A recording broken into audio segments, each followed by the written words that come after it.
Right now, while you're watching this, thousands of satellites are flying silently above your head. You can't see them, you can't hear them, and you have absolutely not thought about them once today. Don't feel bad, nobody has. But here's the stat that should actually bother you.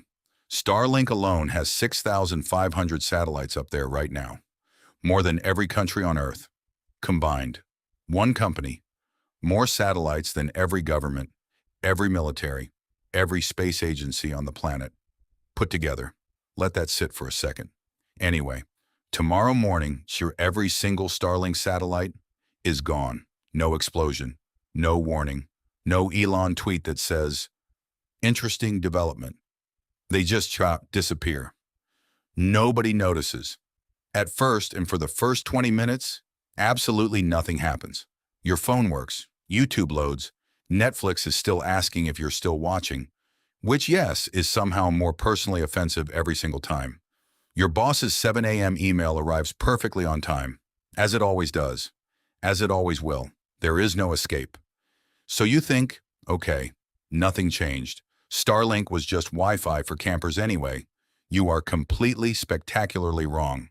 The fisherman, first to notice, the first person to notice is a fisherman, somewhere in the middle of the Pacific Ocean, 300 miles from the nearest coastline, completely alone except for his crew and an absolutely unreasonable amount of water. His GPS chart goes blank. He's not panicking yet. He's been doing this for 20 years. He radios his crew, static. He tries again, more static. He tries a third time and someone answers, but it sounds like they're calling from the bottom of the ocean, which given the situation is not a comforting thought. He has never heard of Starlink in his life. He just knows today got significantly harder. He starts heading back. He doesn't know it yet, but he's the opening scene of a very, very bad day for planet Earth. What Starlink actually does. Now here's what most people get wrong about Starlink. They think it's expensive Wi-Fi for people who camp too seriously. Wrong. Starlink does exactly one thing no cable company, no cell tower, no fiber line can do. It doesn't care where you are. Cargo ships crossing oceans? Starlink. Passenger planes flying over the Arctic where there's no cell signal for 1,000 miles in every direction? Starlink. Oil rigs in the Gulf of Mexico? Starlink. Small towns in Alaska where the nearest Best Buy is a 4-hour drive and the only Wi-Fi options are Starlink or nothing? Definitely Starlink. Scientists in Antarctica? Starlink. There are no cafes there, no cell towers, no pizza delivery, just ice, extreme cold, and the growing realization that you are very, very far from home. Starlink reaches all of them, or at least, it did. The domino effect begins 6 hours after the satellites disappear. An airline operations manager is staring at 17 blinking alerts on a giant screen, on what was supposed to be his day off. The planes are fine. Pilots trained for this. Nobody panic. But those 17 flights are running on backup systems now. Small delays. 20 minutes here, 40 minutes there. Tiny dominoes. That slight delay means a cargo flight misses its window in Denver. That missed window means a shipment sits on a tarmac for 6 hours. That shipment means a warehouse in Phoenix is just waiting. That warehouse means a delivery doesn't go out today. That delivery means a guy in rural Montana who ordered a very specific fishing rod is now on hold with customer support. For the third time today, he has been transferred 4 times. He is no longer a reasonable person. He is leaving a 1-star review and he is going to mean it. Nobody noticed the first domino fall. They noticed the 100th. Okay, here's where it gets a little real. But don't worry, we're coming back up. In a small community in rural Alaska, a teacher opens her laptop. 20 kids are waiting. The screen says 2 words, no connection. She restarts everything. Still nothing. She goes outside and checks the dish on the roof. Looks completely fine. Because the problem isn't on the ground.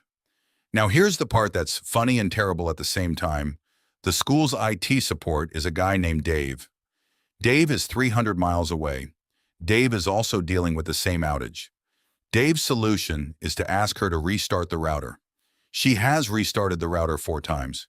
Dave suggests restarting it a 5th time. Meanwhile, a local clinic that was supposed to have a remote consultation with a specialist today Can't connect. A family trying to video call their daughter who moved to Anchorage last year? Can't reach her. The town isn't panicking, it's just quietly having a worse Tuesday than it should. All because of satellites nobody knew existed. And Dave is not helping. By evening, a room full of government officials are asking questions they genuinely should have asked 3 years ago. How many emergency response teams use Starlink as their primary communication? What happens during a hurricane if cell towers are down and the satellites are gone? After a wildfire destroys ground infrastructure, how do we restore communication? The answers to all of these questions are, and I want to be precise here, extremely bad. The meeting that was scheduled to end at 2 p.m. ends at 10 p.m. Nobody had lunch. Nobody had dinner. Someone ordered pizza at 7 p.m., but the delivery guy's GPS stopped working, so he went to the wrong building. Even the pizza is a casualty. Remember our fisherman? 4 hours later, he makes it back. Old school radio. A backup GPS unit from 2009 that he almost threw in the trash last spring. He's 4 hours late. His buyer moved on. He lost a full day's income. He ties up his boat, walks to the dock, sits down. His buddy walks over and goes, "Rough day?" And the fisherman goes, "GPS died, lost signal, took 4 hours to get back." And his buddy nods and goes, "Yeah, I heard something happened with satellites today. Some Elon Musk thing." And the fisherman looks at him and goes, "The GPS thing is Elon Musk's fault?" He still doesn't know exactly what Starlink is, but he knows who he's blaming. Here's the actual lesson. Modern life is not held together by one big invention. It's held together by thousands of invisible ones, each doing one tiny job, every second, every day, without you ever thinking about them once. GPS, power grids, undersea cables, cloud servers, and 6,500 satellites flying above your head at 17,000 miles per hour. You didn't ask for any of it. You didn't set it up. You definitely didn't think it. You just woke up, checked your phone, and expected everything to work. Same as yesterday, same as tomorrow, until the day it doesn't. So here's your question. Which invisible system would absolutely destroy your life the fastest if it disappeared tomorrow? GPS, power grid, the cloud, cell towers? Drop it in the comments. I promise some of you are going to say something that genuinely keeps me up at night. And honestly, that might just be the next video.